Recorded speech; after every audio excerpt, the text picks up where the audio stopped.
Party మారిన senior పదవికి రాజీనామా చేశారు. కండువా కప్పుకున్న పెద్దాయనకు ప్రభుత్వ సలహాదారు పదవి కూడా కట్టబెట్టింది కాంగ్రెస్.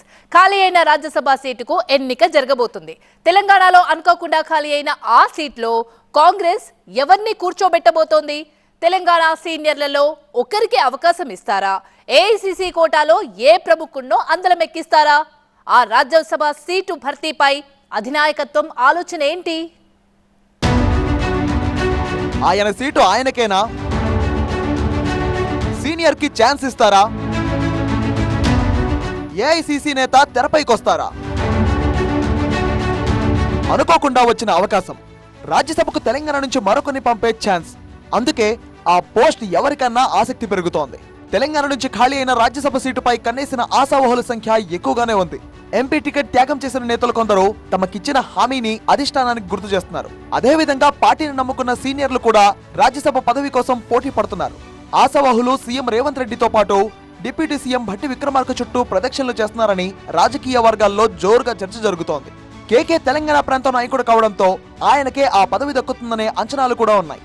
అయితే ఇప్పటికే ప్రభుత్వం ఆయన్ని ప్రభుత్వ సలహాదారుగా నియమించడంతో మరోసారి రాజ్యసభకు పంపే అవకాశం ఉండదని, పార్టీలో కీలక నేతకే రాజ్యసభ పదవిని కట్టబెడతారు అనే వాదన కూడా బలంగానే ఉంది. రాజ్యసభ సీటు కోసం తెలంగాణ నేతలే పోటీ పడుతుంటే మరోవైపు ఏఐసీసీ అధికార ప్రతినిధి, సుప్రీంకోర్టు సీనియర్ అడ్వకేట్ అభిషేక్ మను సింఘ్వీకి కాంగ్రెస్ హైకమాండ్ ఛాన్స్ ఇవ్వచ్చు అనే ప్రచారం జోరుగా నడుస్తోంది. కాంగ్రెస్ అధిష్టానం అభిషేక్ కి గ్రీన్ సిగ్నల్ ఇచ్చినట్టు ఢిల్లీ సర్కిల్స్ లో చర్చ జరుగుతోంది. రాజ్యసభ స్థానానికి జరిగిన ఎన్నికల్లో అభిషేక్ సింఘ్వి హిమాచల్ ప్రదేశ్ నుంచి కాంగ్రెస్ అభ్యర్థిగా పోటీ చేసి ఓడిపోయారు. పార్టీ అవసరాల దృష్ట్యా ఆయనకు మరో చోట అవకాశం ఇవ్వాలని కాంగ్రెస్ నాయకత్వం భావిస్తోంది. కేకే రాజీనామాతో తెలంగాణ కోటాలో రాజ్యసభ సీటు ఖాళీ కావడంతో అక్కడి నుంచే సర్దుబాటు చేసే ఆలోచనలో హైకమాండ్ ఉన్నట్లు చెప్తున్నారు. అయితే తెలంగాణలో చాలా మంది సీనియర్లు ఉండడంతో వారిలో ఒకరికి రాజ్యసభ ఛాన్స్ ఇవ్వచ్చని పార్టీ నేతలు భావిస్తున్నారు. ఇంతకీ రాజ్యసభ సీట్ ఎవరికిస్తారు? తెలంగాణ నేతలకేనా, లేదంటే ఏఐసీసీ కోటాలో అభిషేక్ మను సింఘ్వీకి ఇస్తారా? తెలంగాణలో ఎవరో ఒకరికి రాజ్యసభ పదవి కట్టబెడితే ఎప్పటి నుంచో పదవుల కోసం ఎదురు చూస్తున్న మిగతా సీనియర్లతో తలనొప్పి తప్పదన్న ఆలోచనతో అధిష్టానం ఉందంటున్నారు.